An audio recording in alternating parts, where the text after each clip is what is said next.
Hello everyone. Today I'm going to teach you the chapter 5, the fundamental unit of life. तो fundamental unit of life सुनते ही हमारे दिमाग में क्या आता है सबसे पहले?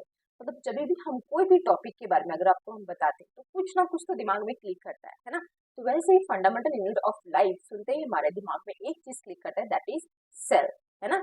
Cell, the fundamental unit of life. तो आज हम लोग इस चैप्टर को पढ़ेंगे और उस चैप्टर में हम लोग कौन से टॉपिक्स को कवर करेंगे। सो ये है वो टॉपिक्स जैसे introduction to cell, cell theory, cell different shape, size and number, cell structure, cell division. तो ये सारे टॉपिक्स जो है ये आज हम लोग कवर करेंगे। ठीक है, तो वन बाय वन एक एक करके हम लोग ये सारे टॉपिक्स को कवर करेंगे। तो सबसे पहले हम जानेंगे व्हाट इज सेल, है ना? सेल को फंडामेंटल यूनिट ऑफ लाइफ क्यों बोला जाता है, फिर उसको बिल्डिंग ब्लॉक्स ऑफ लाइफ क्यों बोला जाता है, तो सारा चीज आज हम कवर करेंगे।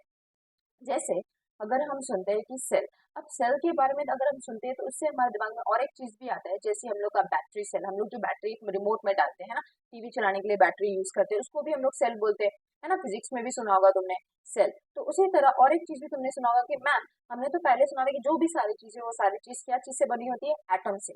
तो सारी चीज एटम से बनी होती है, तो फिर ये सेल कैसे आ गया? तो ये ध्यान में रखो, जो भी नॉन लिविंग थिंग है हमारे सामने, कुछ भी जैसे टेबल, चेयर, कुछ भी है, तो वो सब चीज कैसे बने होते हैं? एटम से। और कोई भी लिविंग थिंग जो है वो बना होता है सेल से। सो यहाँ पे लिखा हुआ है, see cells are the structural, functional and biological units of all living beings. कोई भी चीज, कोई भी लिविंग बींग, जैसे एनिमल्स, प्लांट्स, है ना, कोई भी चीज जो है वो लिविंग बींग्स जो है वो सारी चीज कैसे बने होते हैं? सेल से। तो जैसे सपोज हम लोग लेते हैं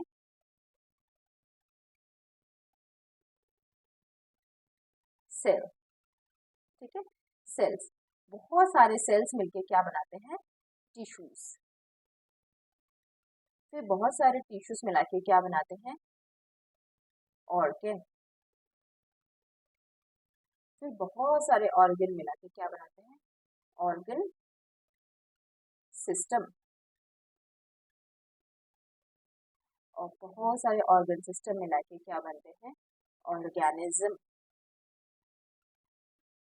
ठीक है, जैसे सेल्स, अब बहुत सारे सेल्स को अगर तुम साथ में रखोगे तो वो मिलके क्या बना लेंगे? टिश्यूज। बहुत सारे टिश्यूज जब साथ में आएंगे तो वो मिलके क्या बनाएंगे? ऑर्गन। बहुत सारे ऑर्गन साथ में आएंगे तो वो बनेंगे ऑर्गन सिस्टम, और सारे ऑर्गन सिस्टम को मिला के क्या बनता है? ऑर्गेनिज्म। जैसे अगर तुम मान लो कि जैसे हार्ट, फिर किडनी, लीवर, ये सब क्या है? ऑर्गन है। ये सारे ऑर्गन सिस्टम को मिला के क्या बनते हैं हम लोग, है ना? ऑर्गेनिज्म। तो उसी लिए सारा चीज जो एक मतलब इंट्रोडक्शन, मतलब सेल हमारे बॉडी का जो एक छोटा सा पार्ट जिससे शुरू होता है चीज, वो है सेल। इसीलिए इसको क्या बोला जाता है? Fundamental unit of life. जो यहाँ पे हम देख रहे हैं fundamental unit of life, the entire functioning of living organism begins from basic unit called cell, that is why it's called fundamental unit of life. ठीक है, cell can replicate itself independently, hence they are known as the building blocks of life। अब और एक term है building blocks of life. Building blocks of life क्यों बोला जाता है इसको?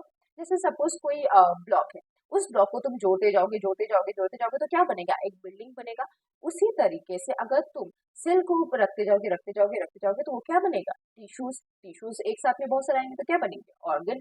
बहुत सारे ऑर्गन मिला के बनेंगे ऑर्गन सिस्टम, ऑर्गन सिस्टम मिला के क्या बनेंगे? ऑर्गेनिज्म। तो ये हो गया तुम्हारा इंट्रोडक्शन टू सेल। अभी तुम लोग सबको समझ में आ रहा हो कि सेल क्या है ना? तो अभी हम पढ़ेंगे कि ये सिर्फ सेल है, तो इसकी खोज किसने की थी, है ना? ये तो समझ में आ गया कि सेल बोल के कोई चीज है, पर इसके सबसे पहले इसकी खोज किसने की थी?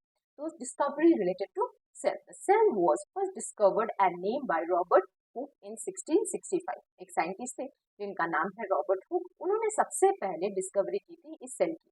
ठीक है, पर और एक चीज है, और एक जन है साइंटिस्ट जो है एंटोनी वैन। एंटोनी वैन ने भी सेल की खोज की थी। अब इस अभी अगर क्वेश्चन आता है कि हु डिस्कवर्ड सेल, है ना? हु डिस्कवर्ड सेल, अब तुम लोग बोलोगे मैम आपने तो कहा था एंटोनी वैन, फिर आपने कहा था रॉबर्ट हुक। तो अभी एक चीज दिमाग में रखना, रॉबर्ट हुक ने जो सेल की डिस्कवरी की थी उन्होंने डेड सेल की डिस्कवरी की थी, पर एंटोनी वैन जो थे उन्होंने फर्स्ट लिविंग सेल की डिस्कवरी की थी। ठीक है, जैसे रॉबर्ट हुक ने एक पेड़ की टहनी को लेके माइक्रोस्कोप के अंदर देखा तो उन्होंने वहां पे क्या देखा? Dead cell. तो सबसे पहले उन्होंने सेल तो देखा और उन्होंने इन्वेंट भी किया, पर उन्होंने सबसे पहले डेड सेल की इन्वेंशन की। पर जो एंटोनी वैन थे उन्होंने सबसे पहले लिविंग सेल की खोज की। ठीक है, तो क्वेश्चन अगर आता है लिविंग सेल की खोज किसने की थी सबसे पहले, तो वो होंगे एंटोनी वैन और सबसे पहले सेल की खोज किसने की थी, तो वो होंगे रॉबर्ट हुक, जो डेड सेल की खोज की थी, ठीक है। उसके बाद है रॉबर्ट ब्राउन, जिन्होंने डिस्कवरी की थी कि सेल के अंदर क्या होता है, न्यूक्लियस। अब ये न्यूक्लियस क्या है भाई, है ना, न्यूक्लियस होता है brain of the cell, nucleus होता है ब्रेन ऑफ द सेल। ये हम लोग आगे भी पढ़ेंगे इसके बारे में डिटेल में, ठीक है।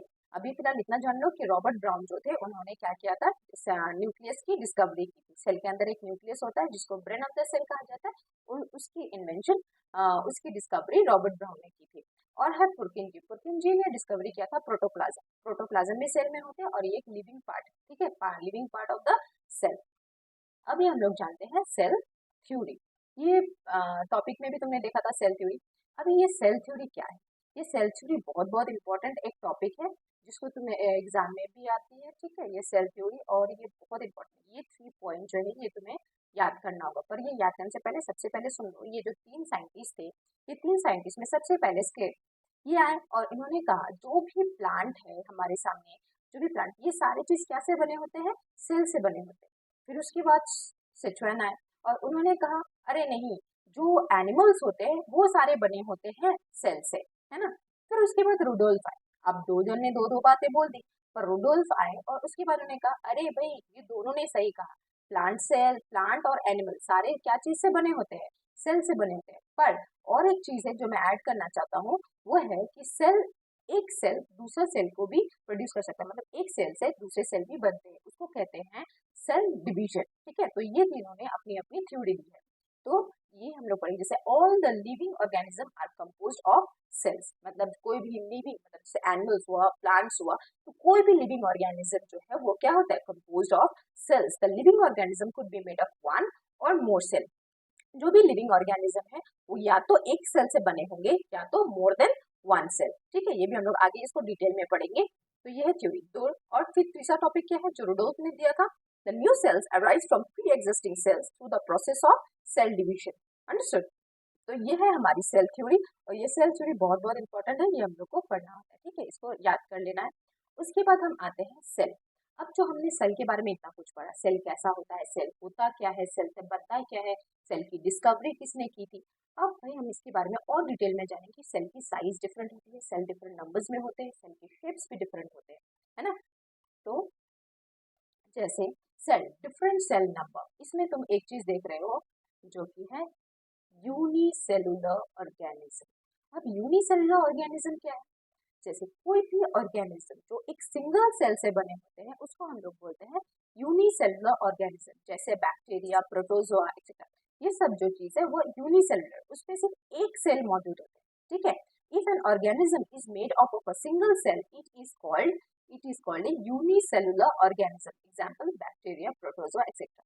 पर जैसे हम ह्यूमन बींग्स, क्या हम सिर्फ एक सेल से बने होते हैं, नहीं, क्योंकि मैंने स्टार्टिंग में बताया था बहुत सारे सेल्स मिलके क्या बनते हैं, टिश्यूज, फिर टिश्यूज मिलके बनते हैं ऑर्गेन, फिर ऑर्गेन सिस्टम, फिर हम ऑर्गेनिज्म, है ना।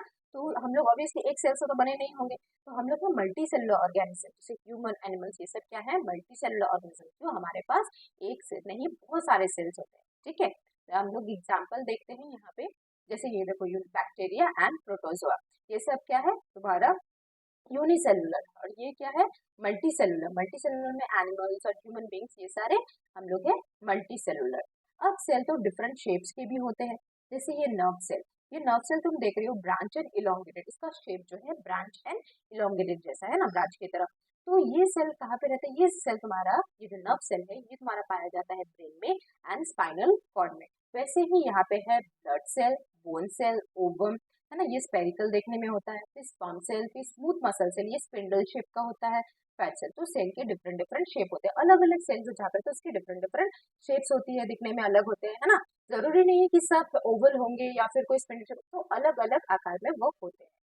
अभी हम लोग सेल के साइज के बारे में देखते हैं। अब सेल साइज, तो दुनिया में सबसे छोटा जो सेल है उसका नाम है माइकोप्लाज्मा, ठीक है। वो है एक माइकोप्लाज्मा जो एक तरीके का बैक्टीरिया है। और सबसे बड़ा सेल जो दुनिया में हमारा पाया जाता है वो है ऑस्ट्रिच एग। ऑस्ट्रिच एग दुनिया का सबसे बड़ा सेल है, अंडरस्टूड। सो अगर क्वेश्चन आता है कि सबसे स्मॉलेस्ट सेल क्या है, तो वो है माइकोप्लाज्मा। अगर सबसे लार्जेस्ट सेल की बात हो तो वो क्या है, ऑस्ट्रिच एग। अब ये है जैसे basic structure and functional unit of living organism, है ना। सेल के कंपोनेंट, जैसे ये सब चीज क्या है सेल में मौजूद होते हैं, ठीक है, सेल में होते हैं। तो ये सब चीज तुम लोग एक एक करके पढ़ सकते हो, और हम लोग इसको डिटेल में भी आगे एक एक करके पढ़ेंगे, पर जब भी तुम लोग को रिवीजन करना हो या एक शॉर्ट में पढ़ना हो तो इसको तुम लोग रिवाइज कर सकते हो। जैसे सेल स्ट्रक्चर, अब हम लोग सेल की स्ट्रक्चर में आते हैं। तो ये तुम लोग देख लो कितना कम्प्लेक्स ड्राइंग है, क्या ये ड्राइंग तुम लोग एग्जाम टाइम में बना के आ सकते हो? नहीं। अगर एक एक चीज छोटा छोटा चीज तुम बनाने जाओगे तो बहुत प्रैक्टिस की जरूरत होगी, पर क्या उससे भी तुम उससे की जैसे एकदम बना सक पाओगे? नहीं। तो एक बेसिक स्ट्रक्चर है जो हम लोग फॉलो करेंगे सेल बनाते हो, एग्जाम में आएगा सेल का ड्राइंग, है ना? तो सेल का ड्राइंग बनाने के लिए हम लोग क्या करेंगे? कुछ नहीं करना है, जस्ट एक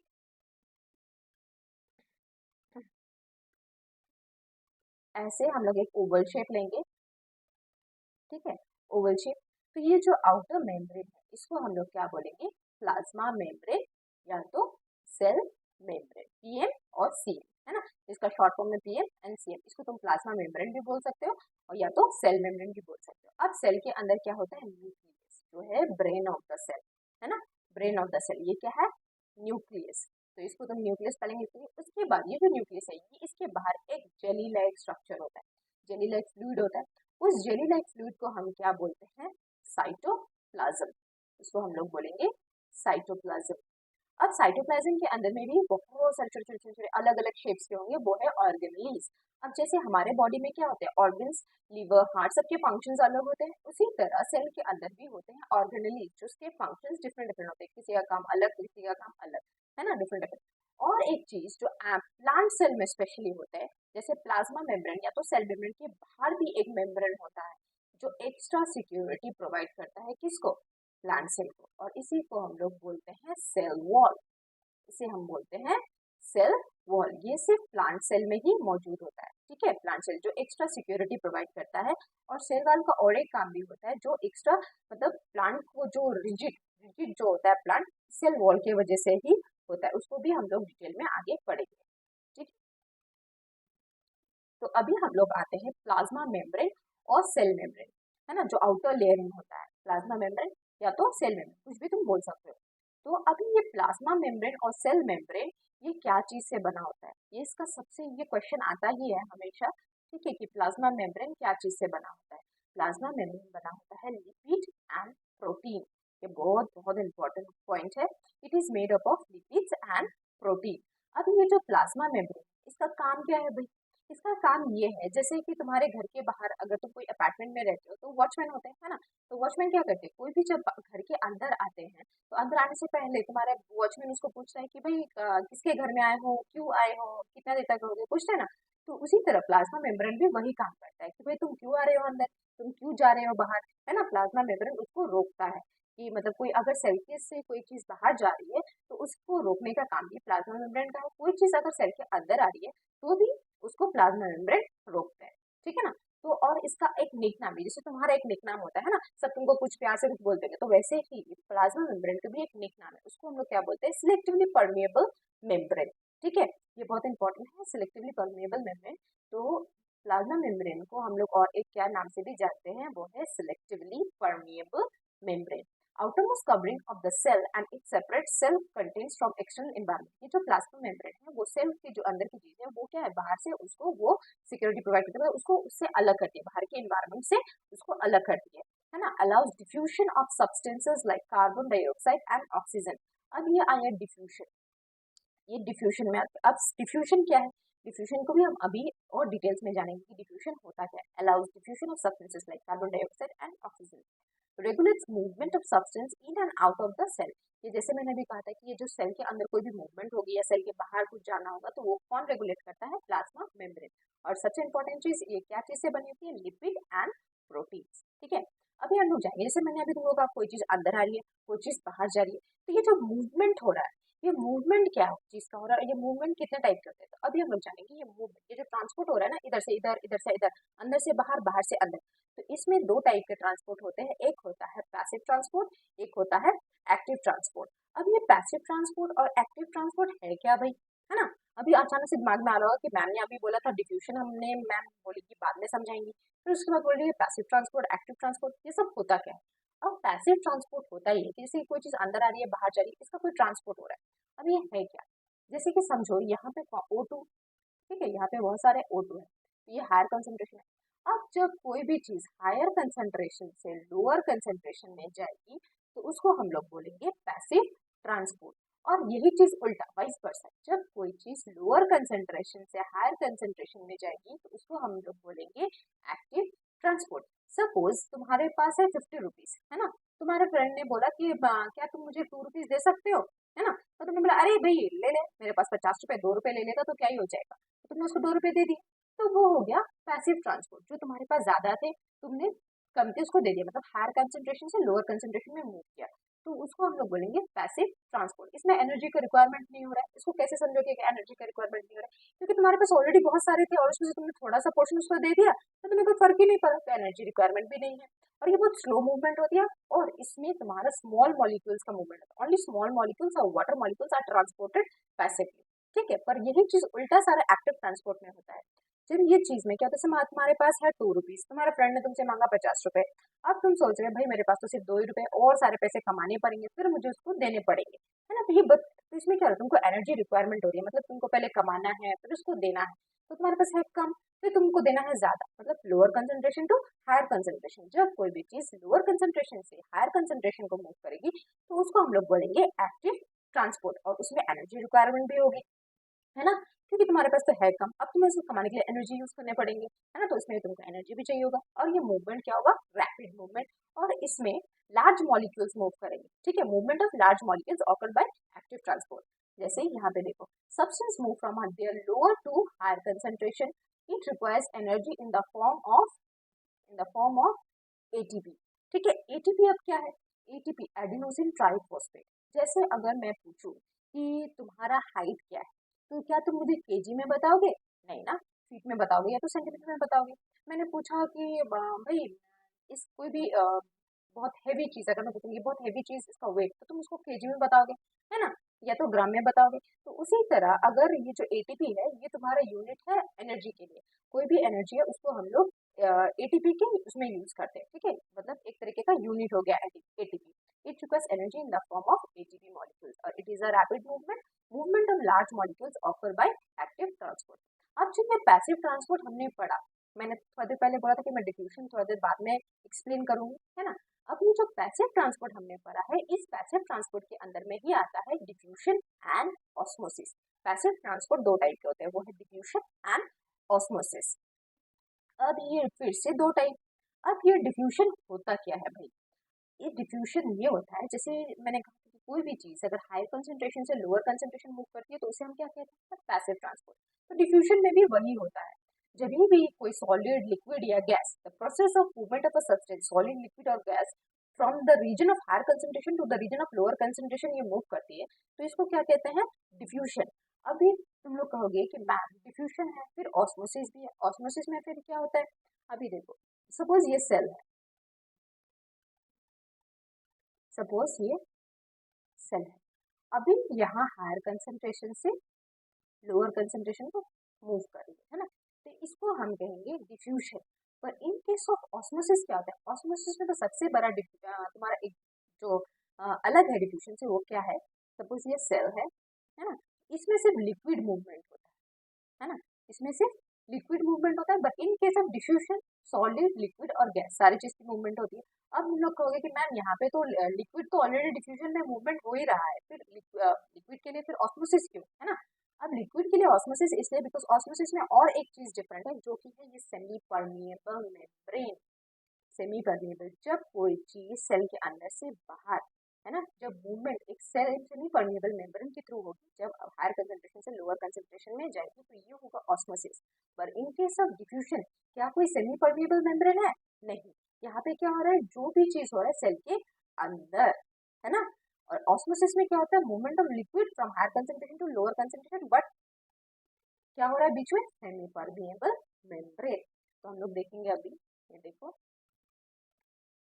ऑस्मोसिस, ये देखो osmosis is the passage of water molecules across a semi permeable membrane. इसका जो ऑस्मोसिस में सबसे बड़ा डिफरेंस ये है कि इसके बीच में क्या होता है, सेमी परमिएबल मेम्ब्रेन। ठीक है, और इसमें सिर्फ लिक्विड ही इधर से इधर जाते हैं। और ऑस्मोसिस के अभी दो टाइप्स के होते हैं, जो है एंडो ऑस्मोसिस एंड एक्सोऑस्मोसिस। अब एंडोऑस्मोसिस में क्या होता है? The process in which the water molecules और solvent enter into the cell. जब सेल के अंदर वाटर मॉलिक्यूल्स आती है तो उसको हम लोग बोलते हैं एंडोऑस्मोसिस, और जब हमारा वाटर मॉलिक्यूल सेल से बाहर जाती है तो उसको हम लोग बोलते हैं एक्सोऑस्मोसिस। क्लियर? अब क्लियर हो गया। जो डिफ्यूजन था, जो मैंने तुमको बताया था कि डिफ्यूजन बाद में एक्सप्लेन करूंगी, है ना। तो डिफ्यूजन क्लियर हो गया। Diffusion, osmosis, passive transport, active transport. Passive transport के दो टाइप, डिफ्यूजन, ऑस्मोसिस। ऑस्मोसिस के दो टाइप, एंडोऑस्मोसिस, एक्सोऑस्मोसिस। ठीक है, ये बहुत सिंपल है, बस कुछ नहीं है, बस हायर कंसंट्रेशन से लोअर कंसंट्रेशन में जाएगी। डिफ्यूजन में क्या होगा? वो सेल के अंदर में ही होगा, और ऑस्मोसिस में लिक्विड होगा एक्सचेंज, और लिक्विड जो अंदर से बाहर जाएंगे वो क्या होंगे? एंडोऑस्मोसिस। जो बाहर अंदर से बाहर जाएंगे वो होगा एक्सोऑस्मोसिस, और कुछ भी नहीं है इसमें। ठीक है, अब और एक इम्पॉर्टेंट चीज है इसमें जो एग्जाम में आता है। अभी हमने ऑस्मोसिस, डिफ्यूजन ये सब तो पढ़ लिया, पर एग्जाम में क्या आता है? एग्जाम में आता है इसका डिफरेंस। ठीक है, ये डिफरेंस इसका पढ़ना बहुत जरूरी है, क्योंकि डिफरेंस जो है ये एग्जाम में आता है। जैसे एक्टिव ट्रांसपोर्ट और पैसिव ट्रांसपोर्ट का डिफरेंस आता है एग्जाम में, वैसे ही इसका भी डिफरेंस आता है। तो ये लर्न करना बहुत जरूरी है।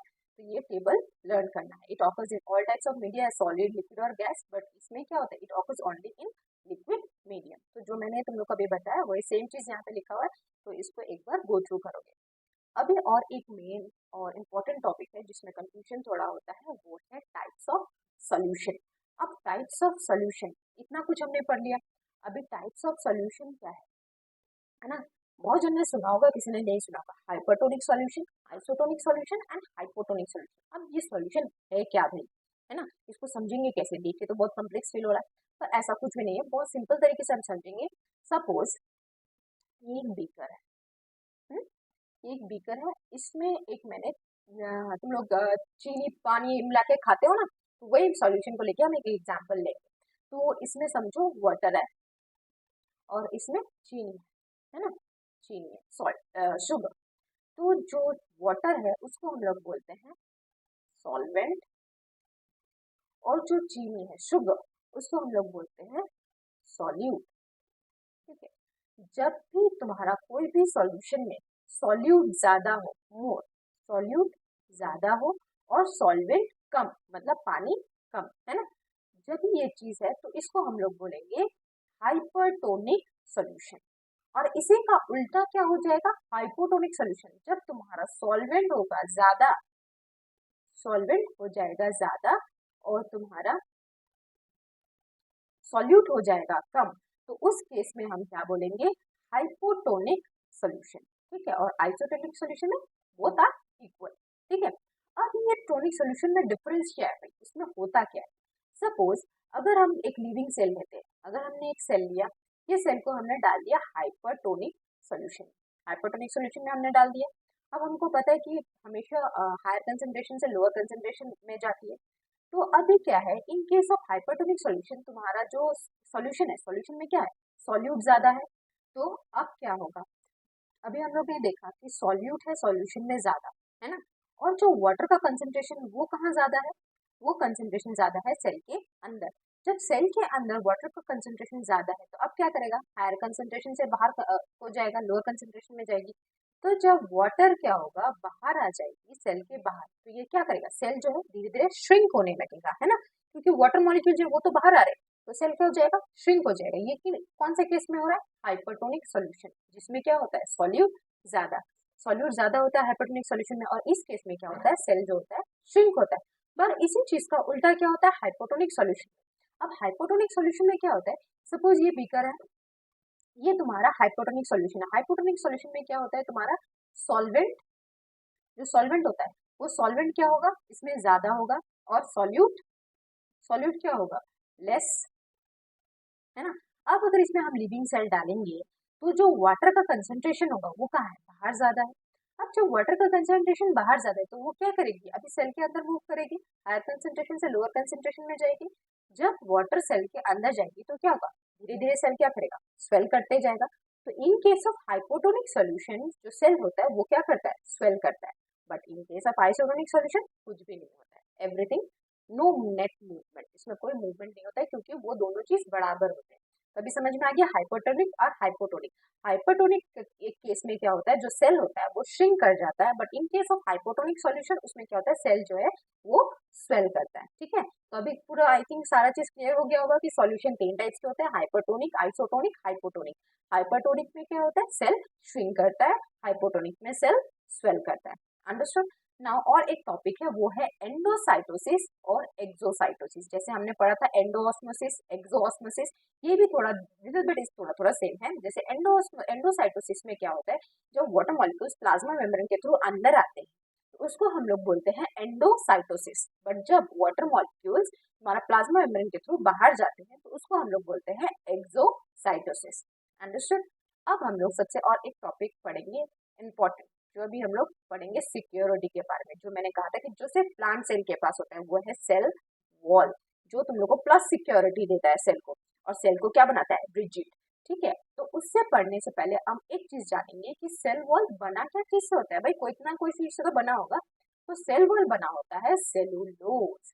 सेलुलोज बहुत इंपॉर्टेंट है, ये एग्जाम में आता है कि सेल वॉल क्या चीज से बना होता है, वो है सेलुलोज। हमने पढ़ा था ये है सेल। सेल का बाहर वाला मेम्ब्रेन को हम लोग बोलते हैं प्लाज्मा मेम्ब्रेन या तो सेल मेम्ब्रेन। अंदर में होती है nucleus, brain of the cell, है ना। और उसके बाद एक fluid like structure, gel like structure, उसमें क्या बोलते हैं, साइटोप्लाज्म, है ना। पर इसके बाहर भी एक सिक्योरिटी होती है, उसको हम लोग बोलते हैं सेल वॉल। और ये सेल वॉल क्या है, ये चीज बना होता है सेलुलोज। और इस चीज को, सेल वॉल को और अच्छे से समझने के लिए हम लोग एक टर्म को यूज करेंगे जो है प्लाज्मोलाइसिस। अब ये प्लाज्मोलाइसिस होता क्या है भाई, तो उससे पहले भी और एक चीज जानेंगे। ये जो सेल वॉल है ना, ये सेल वॉल प्लांट को क्या प्रोवाइड करता है, एक रिजिडिटी, एक स्ट्रेंथ प्रोवाइड करता है। ठीक है, उसकी वजह से ये जो प्लांट होते हैं ना बहुत मतलब रिजिड होते हैं।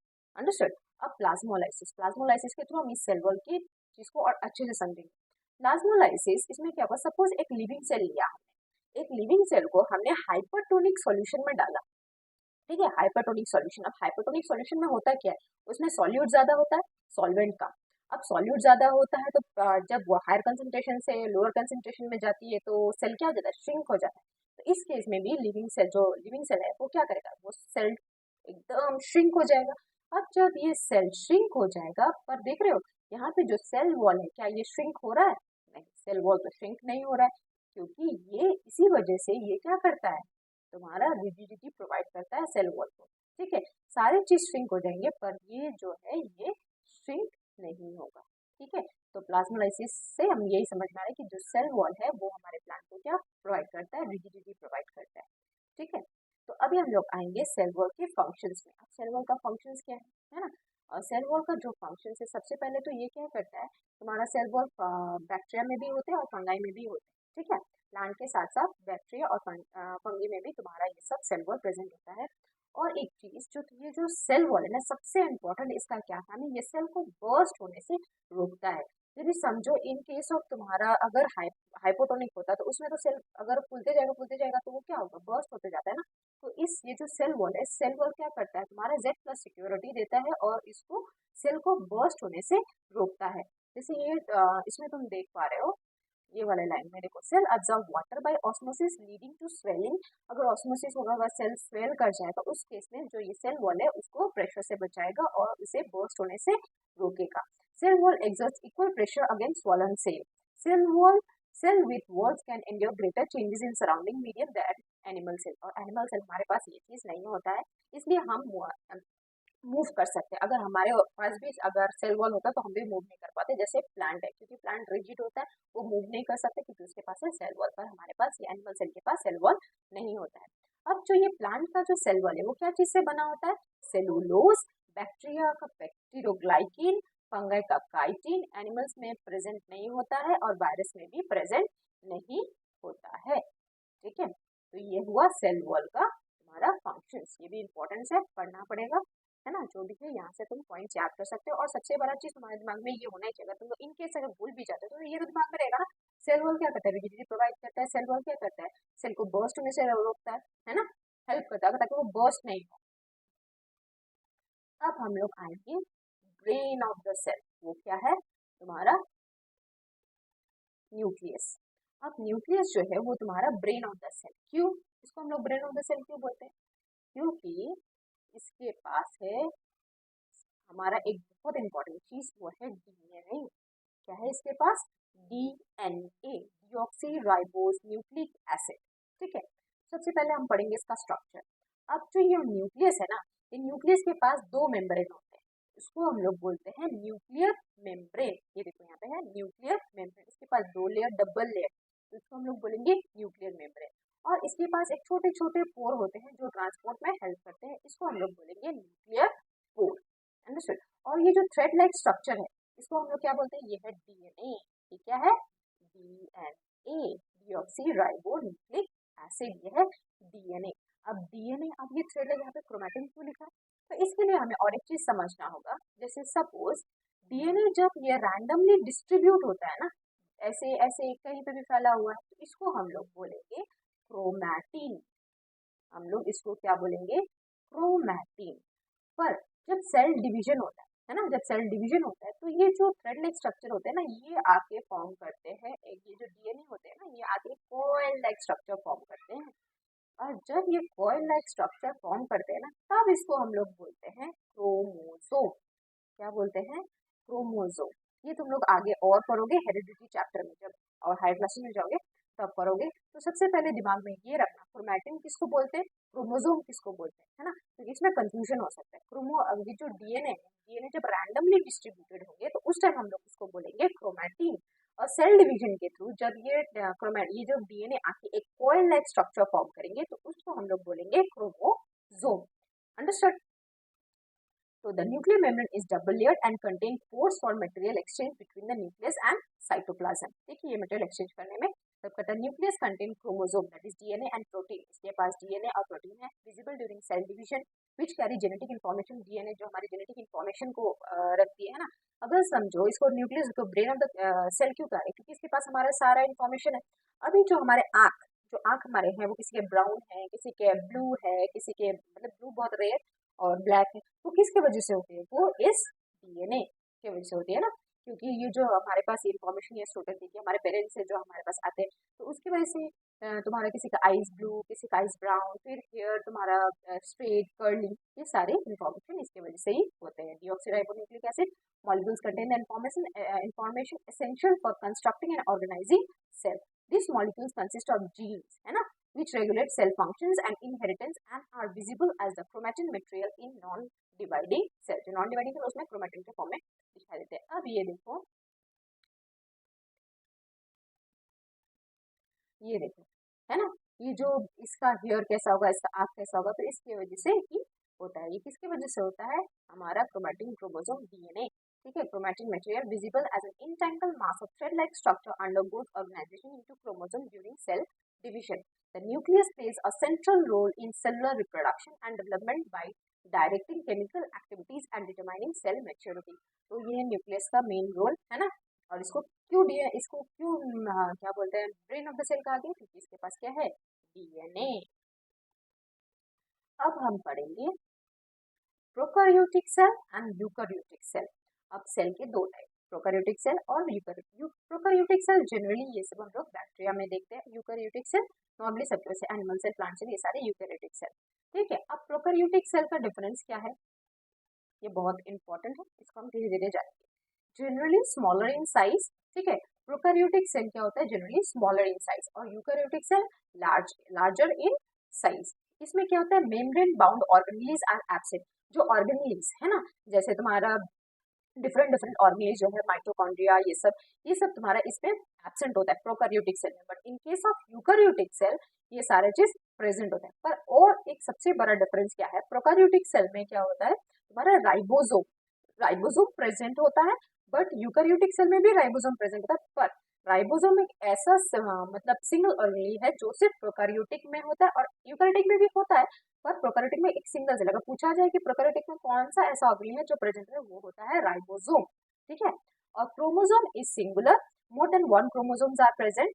The nuclear region is not very well defined. इसमें जो न्यूक्लियर रीजन है ना, ये देखो, ये तुम्हारा है प्रोकैरियोटिक सेल। इसमें तुम्हारा जो न्यूक्लियर रीजन है ना, वो वेल डिफाइंड नहीं है। इसमें जो डीएनए वो रैंडमली डिस्ट्रीब्यूटेड होता है, उसी रीजन को हम लोग क्या बोलते हैं? न्यूक्लियोइड। इसको हम लोग क्या बोलते हैं? न्यूक्लियोइड। और ये क्वेश्चन आता है कि ये जो नॉट वेल डिफाइंड जो रीजन नहीं होता, और जो मतलब the nuclear region is not very well defined and is called as the nuclear. ये डीएनए जो यहाँ पे फैला हुआ रहता है, यहाँ पे कोई पर्टिकुलर रीजन नहीं है, उसी रीजन को हम लोग बोलेंगे न्यूक्लियर। पर इसके पास यूकैरियोटिक सेल के पास क्या होता है, अपना खुद का न्यूक्लियस होता है। The nuclear region is very well defined in form of separate membrane bound organs called as the nucleus. इसके पास न्यूक्लियस होता है और वेल डिफाइंड, पर इसके पास नहीं होता है। अभी यहाँ पे एक चीज और देख रहे हो, एक फ्लैजिलम लाइक स्ट्रक्चर है ना, ये क्या है, ये तुम्हारा एनिमल सेल में होता है, जैसे ये बैक्टीरियम होता है, ये इसको मूवमेंट में हेल्प करता है, मूवमेंट में, अंडरस्टूड। तो ये है तुम्हारा स्ट्रक्चर प्रोकैरियोटिक और यूकैरियोटिक सेल का, ये इंपॉर्टेंट है, इसको लर्न करना है। अब हम मूव करेंगे यूकैरियोट। उससे पहले और एक चीज हम जानेंगे, वो है राइबोसोम्स। अब राइबोसोम्स क्या है, जो मैंने कहा था एक सिंगल ऑर्गेनेल जो तुम्हारा सिर्फ किसमें प्रेजेंट होता है,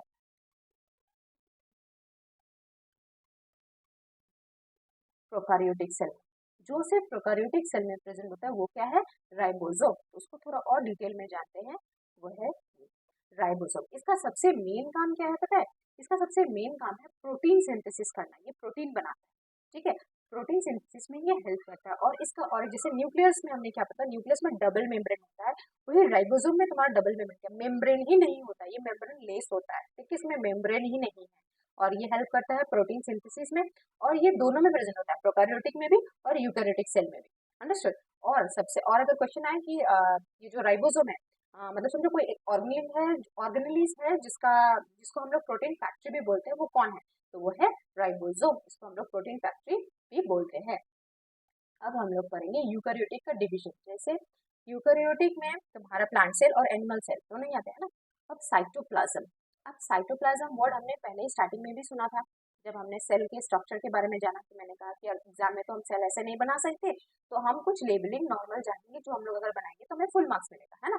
जो हमने यहाँ देखा था कि एक सेल है, एक ओवल शेप का बना लिया, ये बाहर वाला मेम्ब्रेन को क्या कहेंगे, सेल मेम्ब्रेन या तो प्लाज्मा मेम्ब्रेन। अंदर में क्या होगा, न्यूक्लियस, उसके बाद हो जाएगा एक fluid like structure, gel like structure को क्या बोलेंगे, साइटोप्लाज्म। अंदर में क्या होगा, बहुत सारा ऑर्गेनेल्स। तो अब ये cytoplasm, the fluid contain enclosed by the cell membrane contain specialised organelles, organelles perform specific functions and are enclosed by membranes. तो ये है साइटोप्लाज्म। तो समझ में आ गया, साइटोप्लाज्म जो फ्लूइड लाइक स्ट्रक्चर सेल में होता है, उसी को हम लोग कहते हैं साइटोप्लाज्म। अब है हमारा जो अंदर का organelles. Eukaryotic cell contain various membrane-bound organelles that carry out various functions in the cell. जो different different function करते हैं, जैसे हमारे बॉडी में किडनी अपना फंक्शन करता है, लीवर अपना फंक्शन करता है, ब्रेन अपना फंक्शन करता है, हार्ट अपना फंक्शन करता है, उसी तरह सेल के अंदर भी सेल ऑर्गेनेल्स होते हैं जो अपने अपने डिफरेंट डिफरेंट फंक्शंस को करते हैं, ठीक है। तो सबसे पहले हमने न्यूक्लियस के बारे में पढ़ा। न्यूक्लियस क्या है, वो भी एक ऑर्गेनेल है। तो न्यूक्लियस क्या करता है, तुम्हारा सेल डिवीजन के टाइम में बहुत सारा इन्फॉर्मेशन उसके पास होता है, वो कैरी करता है ना। उसके बाद हम आते हैं एंडोप्लाज्मिक रेटिकुलम। अब एंडोप्लाज्मिक रेटिकुलम को पढ़ने से पहले और एक चीज हम थोड़ा डिटेल में जानेंगे। सपोज एक एग्जांपल देके मैं समझाती हूँ यहीं पे, ठीक है। समझो मुझे चाहिए,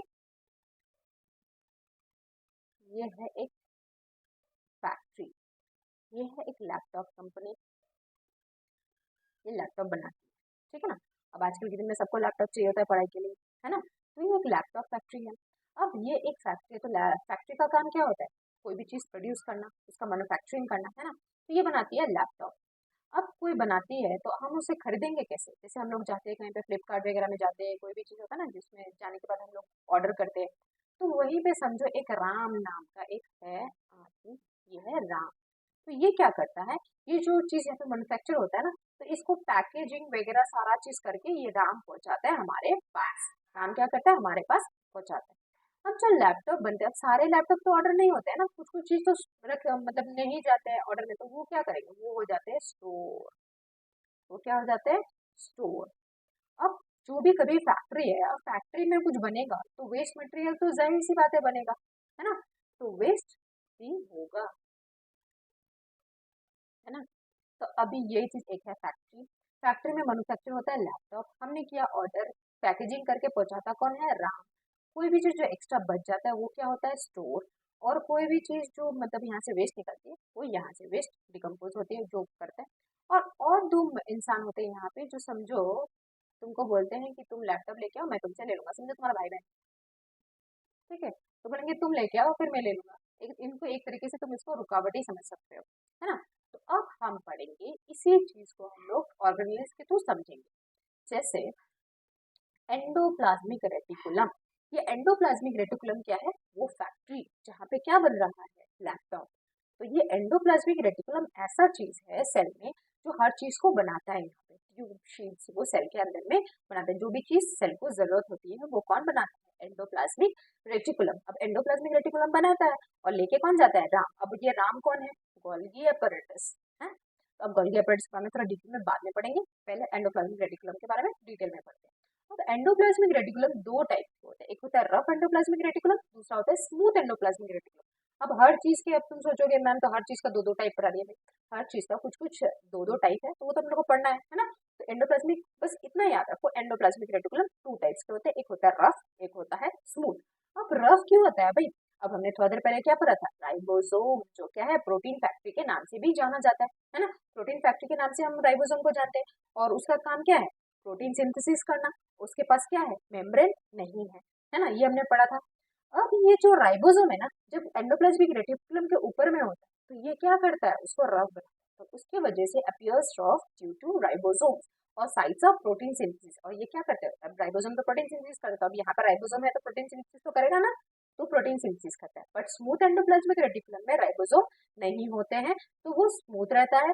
और वो क्या प्रोड्यूस करता है, lipids, enzyme and hormone production में हेल्प करता है। ठीक है, अब ये एंजाइम क्या चीज है, एंजाइम होता है तुम्हारा बायोलॉजी में कोई भी रिएक्शन होता है तो उसमें एंजाइम यूज होता है, ठीक है, हार्मोन प्रोडक्शन। अब इसमें देखो ये राइबोसोम सिंथेसिस प्रोटीन, बिकॉज इसमें राइबोसोम है ना। और no protein synthesis function in lipid production, ये प्रोटीन सिंथेसिस नहीं करता है, ये क्या करता है, लिपिड प्रोडक्शन में हेल्प करता है। और इसमें क्या होता है, लिपिड प्रोडक्शन नहीं होता है और इसमें लिपिड प्रोडक्शन होता है। नो रोल इन एंजाइम और हार्मोन सिंथेसिस, इसमें एंजाइम और हार्मोन प्रोडक्शन में हेल्प नहीं करता पर ये करता है। No detoxification capability, crucial in detoxification specially in liver cell. अब एंडोप्लाज्मिक रेटिकुलम में जो रफ एंडोप्लाज्मिक रेटिकुलम है उसके पास क्या नहीं होता है, सपोज अगर कोई भी चीज तुम्हारे सेल के अंदर घुसने की कोशिश कर रही है ना, कोई भी चीज, तब ये इसके पास कोई भी ऐसा हथियार नहीं होता है कि इसको रोक सके। पर इन case of smooth endoplasmic reticulum उसके पास हथियार होता है, वो रोक सकता है। ठीक है, तो इसीलिए कहा गया है no detoxification capability in rough endoplasmic reticulum, but in case of smooth endoplasmic reticulum there is detoxification capability specially in liver cells. तो समझ में आया, जो फैक्ट्री है वो एंडोप्लाज्मिक रेटिकुलम है, वो हमारे सेल को जो जो चीज जरूरत होती है वो प्रोड्यूस करता है। अब जो ये सारा चीज प्रोड्यूस हो रहा है वो कौन लेके जाएगा, गोल्गी एपरेटस, हमारा राम, है ना, गोल्गी एपरेटस। अब आ गए हम लोग गोल्गी एपरेटस, ये शीट्स लाइक होता है देखने में, ये देख सकते हो तुम लोग, यहाँ पे शीट्स लाइक स्ट्रक्चर है ना, ये शीट्स लाइक स्ट्रक्चर है। तो गोल्गी एपरेटस क्या है, शीट्स लाइक स्ट्रक्चर। और इसका नाम गोल्गी कैसे पड़ा, क्योंकि इसका डिस्कवरर जो थे वो है कैमिलियो गोल्गी। कैमिलियो गोल्गी इसलिए उन्हीं के नाम से रखा गया है इसका नाम गोल्गी। अब इसका काम है modifies proteins and lipids, process material to be remove from cell. अब ये जो भी चीज सेल में प्रोड्यूस होता है उसको रिमूव कौन करता है, गोल्गी एपरेटस लेके जाता है ना, वही, क्योंकि वो सारा फंक्शन, स्टोरेज का फंक्शन, मॉडिफिकेशन, पैकेजिंग, सारा काम तो गोल्गी एपरेटस करता है ना। फैक्ट्री में तो सिर्फ प्रोड्यूस होता है, अब गोल्गी एपरेटस वो सारा प्रोटीन को कहाँ लेके जाता है, गोल्गी एपरेटस ही लेके जाता है ना।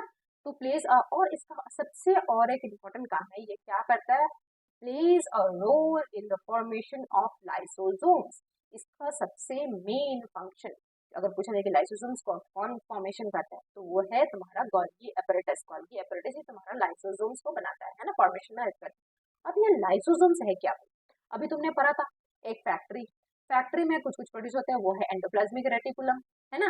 अब जो लेके जाता है वो हो गया गोल्गी एपरेटस, जो ये है ना। अब जो तुम्हारा यहाँ पे वेस्ट वेस्ट जनरेट हो रहा था ना, तो ये जो वेस्ट जनरेट होता है तो भाई उसको तो कोई डिकम्पोज करेगा ना, तो वो काम करता है लाइसोसोम्स, वो काम करता है लाइसोसोम।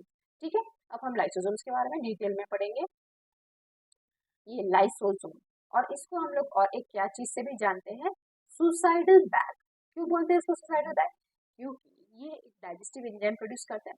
सपोज कोई भी चीज अगर सेल में डिस्टर्बेंस होती है तो ये क्या करता है, ये डाइजेस्टिव एंजाइम थ्रो करता है और उस चीज को वो डिकम्पोज कर देता है। ठीक है, term suicide bag as they burst during cellular disturbance, कोई भी सेलुलर डिस्टर्बेंस अगर होता है तो ये क्या करता है, लीडिंग टू सेल्फ डाइजेशन। वो ऐसा कभी कभार ऐसा भी होता है कि वो इतना डाइजेस्टिव एंजाइम्स होता है कि पूरा सेल डिस्ट्रॉय हो जाता है, तो इसीलिए इसको कहा गया है suicide bags. Lysosomes filled with digestive enzymes from the RER act, rough endoplasmic reticulum, ठीक है.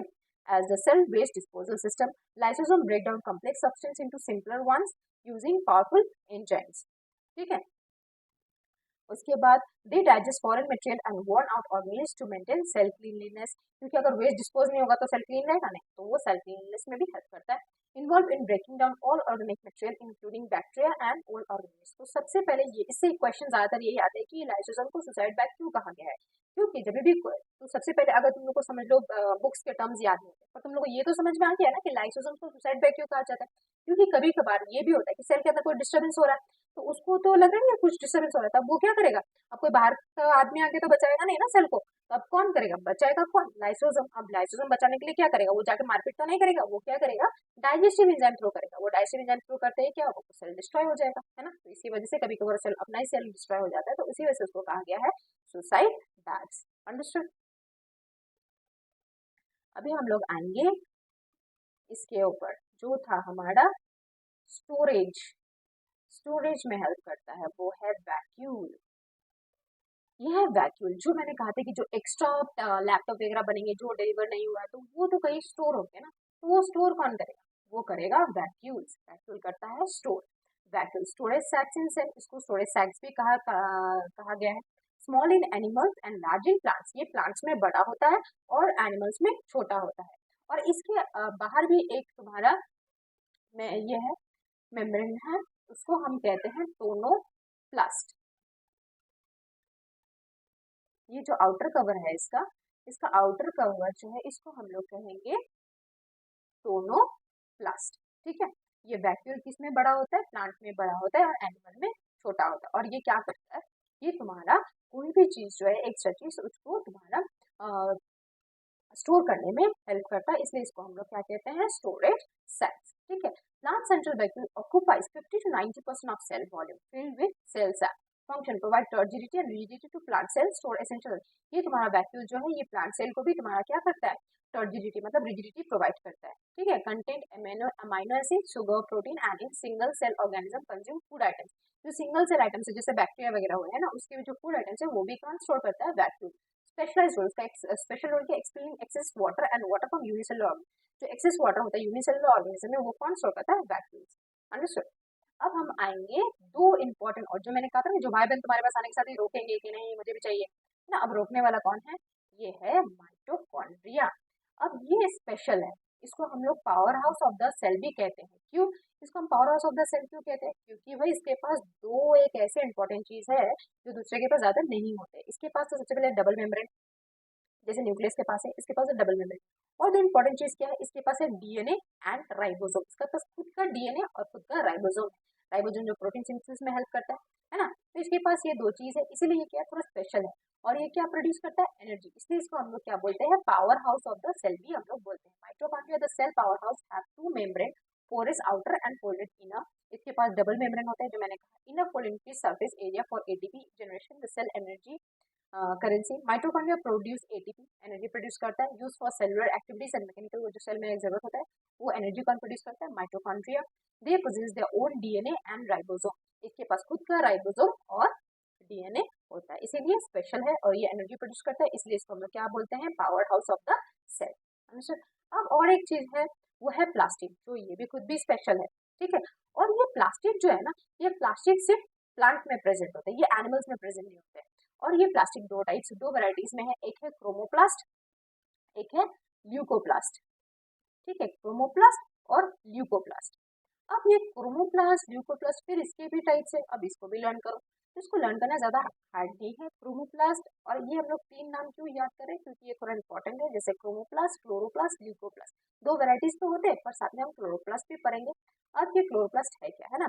अब क्रोमोप्लास्ट जो चीज है, ये जैसे हम लोग प्लांट देखते हैं, अब प्लांट में जो फ्लावर्स होते हैं, कोई फ्लावर पिंक कलर का होता है, कोई ऑरेंज, कोई येलो, वो कलर जो है ना वो कहाँ से आता है, वो आता है इस क्रोमोप्लास्ट से. क्रोमोप्लास्ट क्या करता है, तुम्हारा कलर प्रोवाइड करता है एक्सेप्ट ग्रीन कलर. वो ग्रीन कलर कौन प्रोवाइड करता है, ये क्लोरोप्लास्ट, वो उसका काम है. क्रोमोप्लास्ट का काम है सिर्फ अलग, रेदर देन तुम्हारा ये ग्रीन कलर, ये जो एक अदर कलर सारे होते हैं वो कौन प्रोवाइड करता है, क्रोमोप्लास्ट. अब ये क्लोरोप्लास्ट बहुत इंपॉर्टेंट चीज है, क्योंकि विदाउट क्लोरोप्लास्ट ये जो फोटोसिंथेसिस है ना, वो फोटोसिंथेसिस नहीं होता। अगर फोटोसिंथेसिस नहीं होता तो क्या ऑक्सीजन प्रोडक्शन होता? ऑक्सीजन नहीं होता तो क्या हम होते? हम भी नहीं होते, है ना। तो क्लोरोप्लास्ट भी बहुत इंपॉर्टेंट है। Chloroplast chloroplast are chloroplast containing chlorophyll enabling photosynthesis which regulates atmospheric oxygen level, है ना। और ल्यूकोप्लास्ट, अब ये लैक कलरेशन, इसमें ये कलरलेस होता है और इसका काम होता है तुम्हारा स्टोरेज, मतलब स्टार्च, ऑयल, प्रोटीन, जो भी तुम्हारा प्लांट का चीज है वो ये स्टोर करता है, ये कलरलेस होता है, ठीक है। तो ये हो गया तुम्हारे सारे ऑर्गेनिज जो हम लोग को पढ़ना था। अब कुछ इंपॉर्टेंट पॉइंट्स है जो हम लोग को याद रखना है, वो है तुम्हारा जैसे किस किस में डबल मेम्ब्रेन होते हैं। जैसे प्लास्टिक, मैंने पढ़ा था ना प्लास्टिक, अभी जो हमने यहाँ पे पढ़ा प्लास्टिक, इसके भी जो मेम्ब्रेन होते हैं ना, ये डबल मेम्ब्रेन होते हैं। जैसे माइटोकॉन्ड्रिया में डबल मेम्ब्रेन होता है, न्यूक्लियस में डबल मेम्ब्रेन होता है, प्लास्टिड में भी डबल मेम्ब्रेन होता है। इसीलिए ये क्या है, ये थोड़ा मतलब हमें बोलता ना माइटोकॉन्ड्रिया और प्लास्टिड, ये जो दोनों साइड में दो भाई बहन है जो तुम लोग को रोकते हैं, है ना, ये आएगा तो मैं भी ले लूंगा, है ना, छीनने का कोशिश करते हैं। तुम्हारे पास नया चीज आया तो भाई बहन है लेने का कोशिश करते हैं। तो उसी तरह ये माइटोकॉन्ड्रिया और प्लास्टिड है, ये थोड़ा यूनिक है क्योंकि इसके पास डबल मेम्ब्रेन है। और माइटोकॉन्ड्रिया और यूनिक ज्यादा क्यों है, क्योंकि इसके पास खुद के डीएनए और राइबोसोम है ना। तो उसी तरह हम लोग इंपॉर्टेंट टॉपिक इसी तरह से याद रखेंगे। जैसे डबल मेम्ब्रेन बाउंड, ये है न्यूक्लियस, न्यूक्लियस के पास भी डबल मेम्ब्रेन होता है जिसको हम लोग बोलते हैं न्यूक्लियर मेम्ब्रेन। फिर है माइटोकॉन्ड्रिया, माइटोकॉन्ड्रिया के पास भी डबल मेम्ब्रेन होता है। और प्लास्टिड, ये प्लास्टिड के पास भी डबल मेम्ब्रेन होता है। अब जो जो ऑर्गेनिज है उसके पास सिंगल मेम्ब्रेन है, जैसे कि वैक्यूल, है ना, जो हमने कहानी सुना था अभी कि एक फैक्ट्री है, फैक्ट्री में जो सामान प्रोड्यूस होता है, एक्स्ट्रा सामान जो बच जाता है वो कहाँ स्टोर होता है ना, तो जो स्टोर करता है वो कौन स्टोर करता है, वो स्टोर करता है वैक्यूल। जो तुम्हारा प्लांट सेल में क्या होता है, बड़ा, और एनिमल सेल में छोटा, है ना। लाइसोसोम, अब ये लाइसोसोम क्या है, जो गोल्गी एपरेटस प्रोड्यूस करता है, मैंने कहा था ना, जो लाइसोसोम जो सुसाइड बैग्स के नाम से भी जाना जाता है, वो भी क्या है, सिंगल मेम्ब्रेन बाउंड, है ना। अब है गोल्गी एपरेटस, गोल्गी एपरेटस कौन है, वो राम, जो क्या कर रहा था, पैकेजिंग कर रहा था, मॉडिफिकेशन कर रहा था और सारा चीज लेके डिलीवरी कर रहा था, वो है गोल्गी एपरेटस, उसका भी क्या होता है, सिंगल मेम्ब्रेन बाउंड। अब है एंडोप्लाज्मिक रेटिकुलम, जो हमारा फैक्ट्री, एंडोप्लाज्मिक रेटिकुलम, उसका भी क्या होता है, सिंगल मेम्ब्रेन, और उसका काम क्या है, उस सेल को जो भी चीज का जरूरत होता है वो कौन प्रोड्यूस करता है, एंडोप्लाज्मिक रेटिकुलम। एंडोप्लाज्मिक रेटिकुलम की दो टाइप के होते हैं, एक रफ एंडोप्लाज्मिक रेटिकुलम, एक स्मूथ एंडोप्लाज्मिक रेटिकुलम। अब रफ एंडोप्लाज्मिक रेटिकुलम में हमने क्या पढ़ा था, उसमें क्या था, राइबोसोम, उसी वजह से वो क्या था, रफ। और स्मूथ में क्या था, राइबोसोम प्रेजेंट नहीं था। अब जिसमें राइबोसोम प्रेजेंट है भाई, तो वो तो प्रोटीन सिंथेसिस करेगा ना, क्योंकि मैंने इसको इंपॉर्टेंट, जो राइबोसोम का सबसे इंपॉर्टेंट काम है वो तो क्या करता है, वो तुम्हारा प्रोटीन सिंथेसिस में हेल्प करता है। तो अगर रफ में तुम्हारा राइबोसोम है तो ऑब्वियसली वो क्या करेगा, प्रोटीन सिंथेसिस करेगा, है ना। ऐसे ही करके हम कनेक्ट करके याद रखेंगे। तो उसी तरह है मेम्ब्रेन लेस, हमने पढ़ा था राइबोसोम, उसका क्या था भाई, उसके पास तो कोई भी मेम्ब्रेन नहीं होता है, तो इसलिए हम उसको कहेंगे मेम्ब्रेन लेस। अब सेंट्रोसोम और सेंट्रियम ये तुम्हारा उसमें नहीं आता है, पर फिर भी अगर सेल डिवीजन के टाइम में सेंट्रोल जो होता है वो एक एक करके डिवाइड हो जाता है, ठीक है। फिलहाल इतना ही जानो। और इसके बाद है हमारा last topic, that is cell division. अब सेल डिवीजन होता है क्या है भाई, सेल डिवीजन होता है जब cell division is the process through which new cells are formed in organism. Cell division के बाद ही न्यू सेल प्रोड्यूस होंगे, है ना। अब सेल डिवीजन के दो टाइप होते हैं, एक होता है माइटोसिस, एक होता है मियोसिस। अब माइटोसिस में क्या होगा, माइटोसिस और म्यूसिस को जानने से पहले और दो टर्म हम जानेंगे, वो है तुम्हारा parent cell and daughter cell. अब ये पेरेंट सेल डॉटर सेल क्या है, पेरेंट सेल और डॉटर सेल,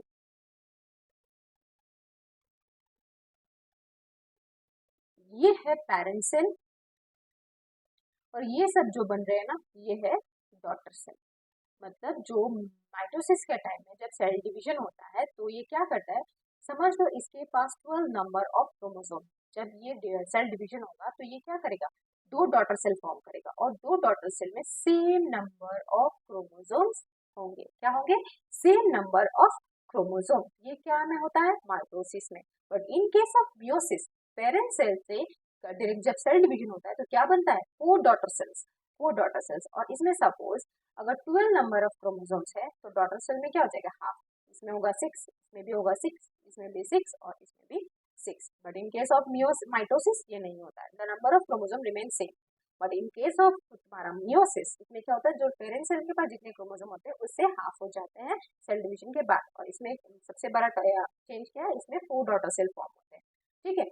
ये जो new cell form for growth, cell replacement and reproduction, ये जो सेल डिवीजन होता है भाई, ये क्या चीज के लिए होता है एक्चुअली, सेल डिवीजन मतलब कोई भी काम जो हो रहा है हमारे बॉडी में ऐसे तो नहीं हो रहा है। तो सेल डिवीजन जो होता है वो किस चीज के लिए होता है, वो ग्रोथ के लिए होता है। सेल रिप्लेसमेंट के लिए होता है और रिप्रोडक्शन के लिए होता है। अब जैसे समझ लो तुम्हारे हाथ में कट आ गया, अब तुम्हारे हाथ में जो कट आ जाता है, अब वो हील कैसे होता है, वो हील होता है माइटोसिस के थ्रू, है ना। और जो रिप्रोडक्शन होता है, वो रिप्रोडक्शन का जो गैमेट्स वगैरह फॉर्म होता है, वो होता है तुम्हारा मियोसिस के थ्रू। ठीक है, तो इसका सबसे इंपॉर्टेंट है जो एग्जाम में भी आता है, वो है तुम्हारा difference between mitosis and meiosis. This type of division take place in somatic cells and this type of division take place in gametic cells. Two daughter cells are formed और इसमें क्या है, four daughter cells are formed. Number of chromosome remains diploid in daughter cells. Number of chromosome becomes haploid in daughter cells. Mitosis is necessary for growth and repair. Growth and repair के लिए ये help करता है, और ये क्या help करता है, reproduction के टाइम में. Meiosis is necessary for sexual reproduction. Crossing over does not take place. Crossing over takes place. So ये हुआ तुम्हारा chapter complete. Each and every topic हमने one by one cover किया है.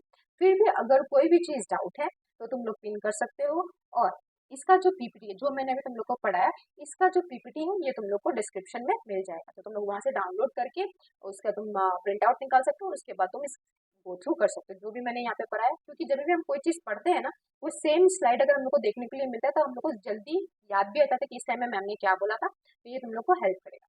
सो थैंक यू, आज के लिए इतना ही, और फिर मिलूंगी मैं तुम लोग के साथ फिर नेक्स्ट चैप्टर के साथ फिर मुलाकात होगी हमारी, तो उसके लिए उससे पहले बाय बाय, थैंक यू।